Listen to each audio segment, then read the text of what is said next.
It's not financial advice. I'm not a financial advisor, so don't base anything I say out these videos. I'm just doing it for pure entertainment purposes only.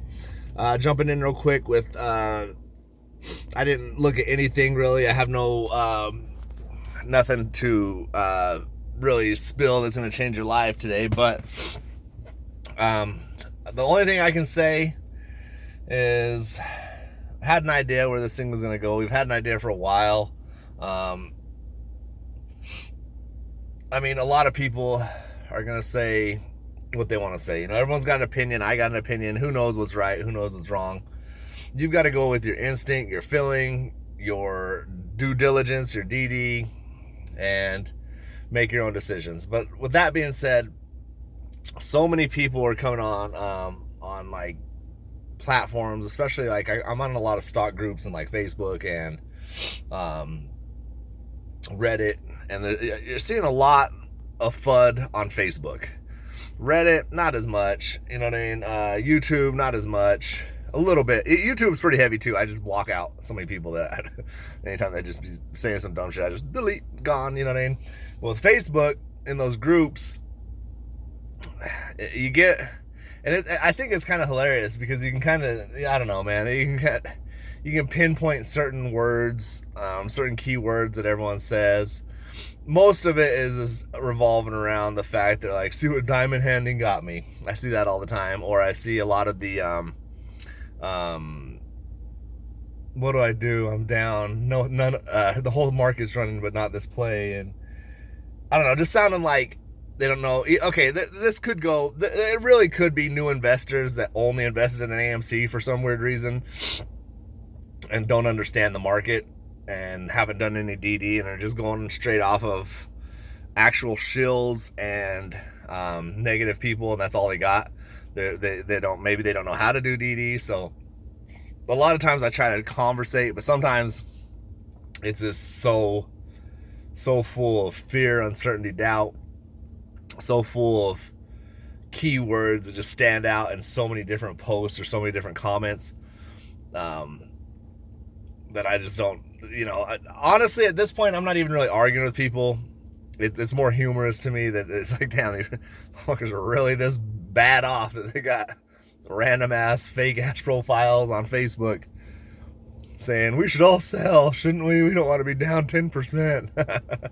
I don't know, man. It's just crazy because, like, I saw one this morning that said I'm down 10% and nothing in my portfolio is down like this, and everyone's like, well, you should see mine, and it's just like a flood of comments like I'm down 90%, I'm down 80%, I've lost my entire savings, I've lost everything. And I'm like, okay, some of these probably are true because I'm down a lot too, you know what I mean? But sorry, incoming call.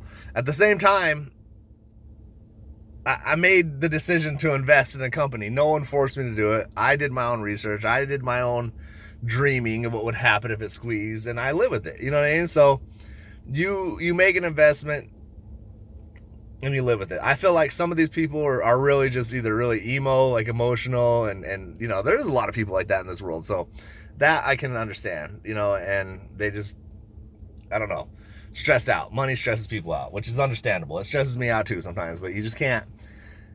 The one thing I don't do is go online or complain to other people about being broke. Like, you know what I mean? Like, it hurts.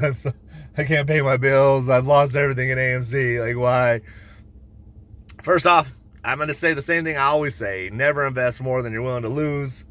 So if you're new to this play and you're watching this video, very, very, very, very, very, very first thing you do before you invest in any company, never invest more than you're willing to lose, because it could go away with any stock. Meme stocks as they call them, which is funny because AMC is not a meme company. GameStop, when it was happening, it was a dying breed. AMC, it looked like it was going to be that way, but you know, like I still fuck with GameStop. I still got shares in it. To me, the business model isn't as strong as AMC. AMC is a strong business. GameStop is a dying business, but it's being held up.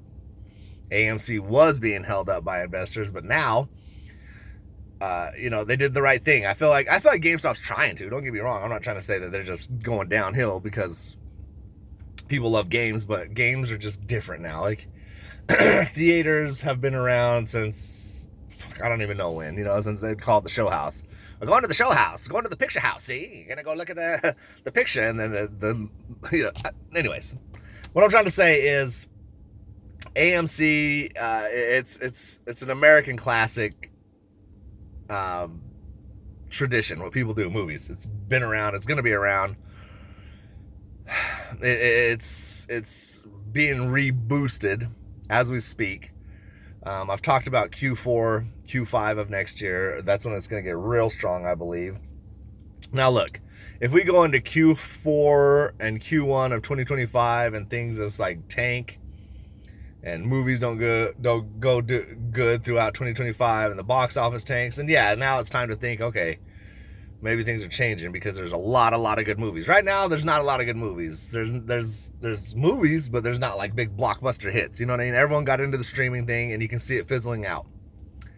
Streaming also, even for me personally, like I got into Netflix originally because it was $7.99 a month. Not the stock, but the actual Netflix. So you could chill at home, watch it. Then it was like 12, and then it's 13, then it's 15, then it's 19. Right now you're paying like $24.99 a month. It's going to wind up going to like $30 a month. And then you got to have Paramount, you're streaming. Then you got to have Peacock. And then you got to have Hulu. Then you got to have Disney Plus. Then you got to bam, bam, bam, all these things. And what you're going to wind up doing is being like me. Like I have YouTube TV. And the whole reason I got YouTube TV is because I had DirecTV. DirecTV was costing too much. And you know how those places are. You'll call and they'll say, oh yeah, we're going to adjust your bill, no problem. It'll be back down to 100. And it goes to 100 for a couple months, and all of a sudden, boom, back to 180. And then, oh, no. And then they don't do nothing, so you just cancel your account. Started streaming because it was cheaper. Now you're paying the same amount for streaming. And people aren't going to want to do that. There's going to be, you're going to have pick and choose. You want Peacock or you want Netflix, and I do believe that it's going to stick around. It's not going to go anywhere, but it's not going to take over the movie theaters. Movies are a different story. Theaters are something fun to do. It gets you out of the house. Kids like to go. It's an adventure. I don't know. I don't even know why I'm explaining it to you. I think you understand. So what I'm saying is big blockbuster hits aren't in the theater, because I've gone to movies just to go to the movie, and it's like, damn, this movie sucks. But with more blockbuster hits coming out and them kind of taking some of them off of streaming and put them into theaters because they realize the difference and financials that they're going to get from a theater. The pandemic really just screwed a lot of shit up, and I'm not saying it was fake or it was real, none of that. I don't want to get into none of that, but it really just, for businesses, not just the theaters, for tons of businesses, for retail, you can still feel the effects. There was money printed out that we're still, paying for, today, the stimulus checks, the money that was just being created out of thin air, just like, oh, here's money for you. Obviously, people are like, yeah, I got $1,000, you know what I mean? But at what cost? Here we are now, you know what I mean? Still struggling, still paying for it. So that all together, just changed the landscape of things, but we're going back to normality. We're going back to where it used to be. People still want to go to, it's just like people want to go to Disneyland. People want to go to theme parks. People want to go on vacations. People want to go camping. People want to go to movies. It's just one of those things that adds into the list of the things you do. And it's not going to change. So, I would say that. I would say if fundamentally AMC hasn't churned around by mid-2025, then it's time to start thinking like, damn, okay, maybe something's wrong. But I just 100% don't see that happening. So for me, at this price, it's a buy. I'm not telling you to buy, sell, or hold. I invested everything I could into AMC this morning at $298. Went to another app, got in at like $301. But for me, anything under $100 for AMC is still a bargain. Just because what I believe the price should be. Cinemark's sitting at like 20. We're sitting at 3. Come on, man. You know what I mean? Come on. So believe what you want to believe. I'm not trying to convince anyone. If you want to leave, leave. If you want to stay, stay. I'm just here ranting, raving, talking shit, and just talking to people, man. So, just giving my opinion, my thoughts. You don't have to accept it. You can, you don't have to, whatever. It really doesn't matter. I don't think I'm a genius. I don't think I'm an expert. I just think that I've been in this play long enough to recognize certain things and relieve stress from people. That's my main thing. Like, why stress? There's so many other things about life that you can stress about. This isn't one of them. You know what I mean? And if you are stressed, figure out a way to unstress yourself. Like, if you have to, I don't know. I'm not going to tell you what to do, but figure out ways. You know what I mean? Other than that, I'm feeling good about it. I mean, I gain confidence in all the FUD, if I'm being honest.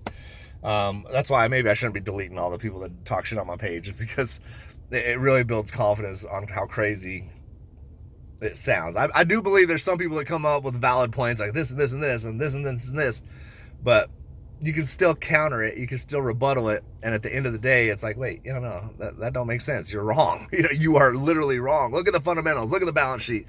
Look at the movies coming out. Look what they've survived already. So I can keep going like this all day. You know what I mean? And at the same time, it's like, do I want to argue in circles with someone? No, I don't. So it is what it is. Have a good day. Be blessed, and let's get rid of soon. Peace.